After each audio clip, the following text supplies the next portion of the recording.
घोषित कर दी गई है। भूपेंद्र चौधरी की नई टीम घोषित की गई है। 18 उपाध्यक्ष और 7 महामंत्री बनाए गए हैं। पंकज सिंह समेत 18 को प्रदेश उपाध्यक्ष की जिम्मेदारी मिली है।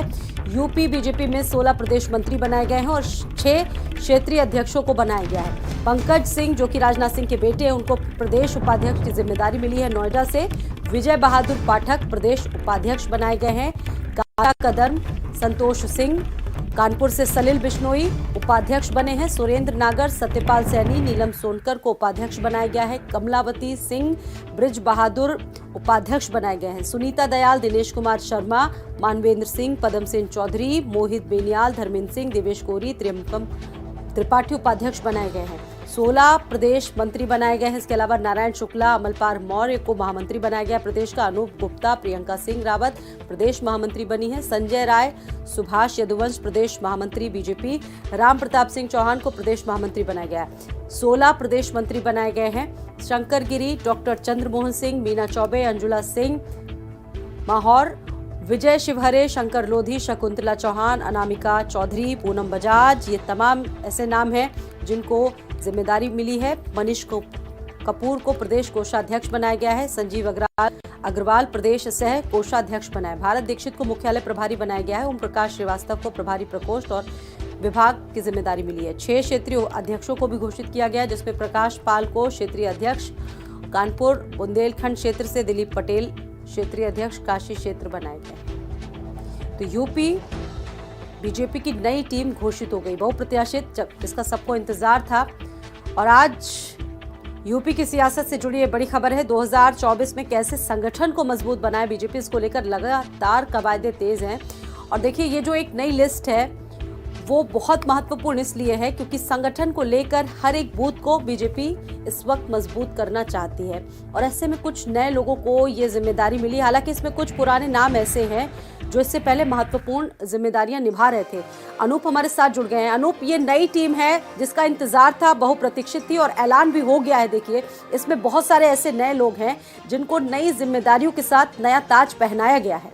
अनूप, देखिए, बिल्कुल 2024 का लोकसभा चुनाव जो है अगले साल है। ऐसे में जो वक्त है वो बहुत कम है। वो बीजेपी इस बात के लिए जानी जाती है कि हमेशा वो चुनावी मोड पे काम करती है।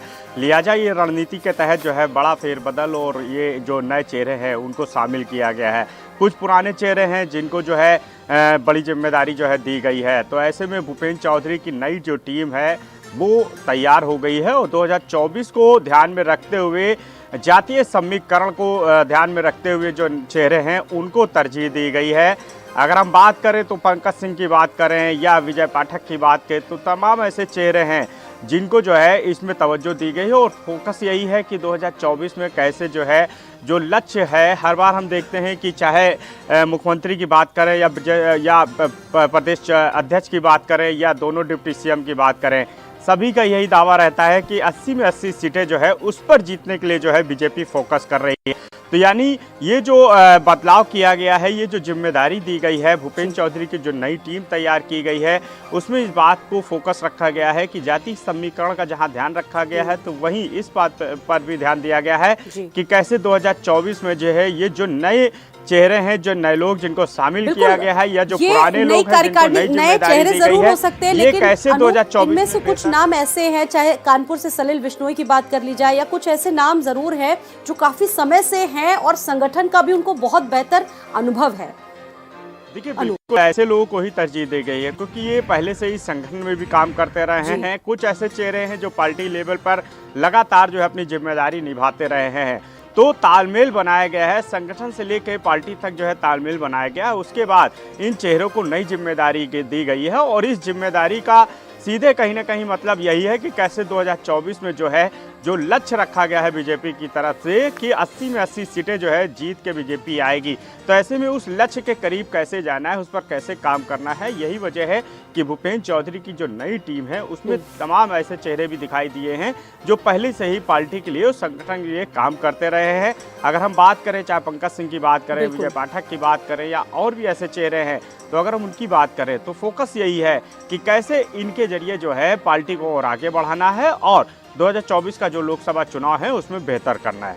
बिल्कुल अनूप, इसके अलावा देखिए बीजेपी लगातार हर एक बूथ को मजबूत बनाने की कोशिश कर रही है और हम देख रहे हैं सरकार के साथ साथ संगठन को कैसे सामंजस्य में स्थापित किया जाए, कैसे दोनों में बेहतर तालमेल बनाया जाए, जिसका जिक्र आप अभी कर रहे थे, वो बीजेपी के लिए बहुत जरूरी हो जाता है 2024 के लिए। देखिए बिल्कुल इस पे कोई संदेह नहीं है कि पार्टी फोरम पे या कोई भी बीजेपी काम करती है तो उसमें संगठन की जो भूमिका है वो काफ़ी बड़ी मानी जाती है।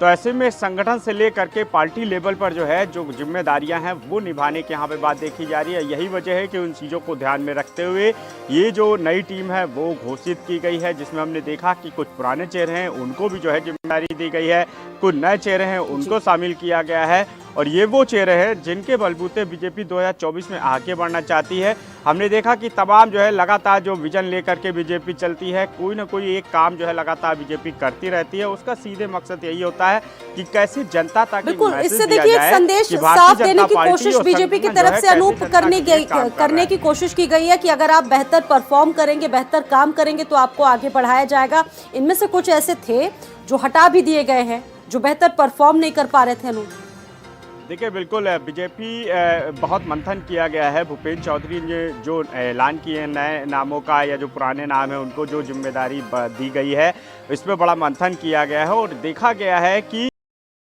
पिछले कुछ समय से किस तरह से कुछ जो चेहरे हैं वो कैसे काम कर रहे थे, कुछ जो पार्टी वर्कर्स हैं वो कैसे काम कर रहे थे और जिन्होंने बेहतर काम किया है उनको नई जिम्मेदारी दी गई है। जो पुराने चेहरे थे जिनको बोला था कि जिम्मेदारी देने की आवश्यकता है उनको भी शामिल किया गया है, लेकिन कुछ ऐसे चेहरे हैं जिनको कहीं ना कहीं जो है साइडलाइन किया गया है, क्योंकि ये देखा गया कि कहीं ना कहीं उनकी जो कार्य कुशलता है, जो उनके कार्य करने की क्षमता थी, जो संगठन लेवल पे उनको जिम्मेदारियां दी गई थी, कहीं ना कहीं इसमें लापरवाही बरती गई। यही वजह रही कि उनको साइडलाइन किया गया है, लेकिन कुछ नए चेहरों को भी तरजीह दी गई है और जो पुराने चेहरे थे उनकी जिम्मेदारी जो है बढ़ाई गई है और फोकस यही है कि कैसे 2024 में जो है जो लोकसभा का चुनाव करीब आ रहा है उसमें कैसे बेहतर करना है और कैसे इनकी जिम्मेदारी और इनका साथ लेकर के जो है प्रदेश अध्यक्ष को चलना है। क्योंकि हमने देखा कि भारतीय जनता पार्टी लगातार चुनावी विजन में काम करती है, तमाम बड़े बड़े इवेंट और योजनाओं की बात करती है। अनूप आपके पास मैं वापस लौटूंगी। एक और बड़ी खबर इस वक्त अपने दर्शकों को बता रहे हैं, सपा राष्ट्रीय अध्यक्ष अखिलेश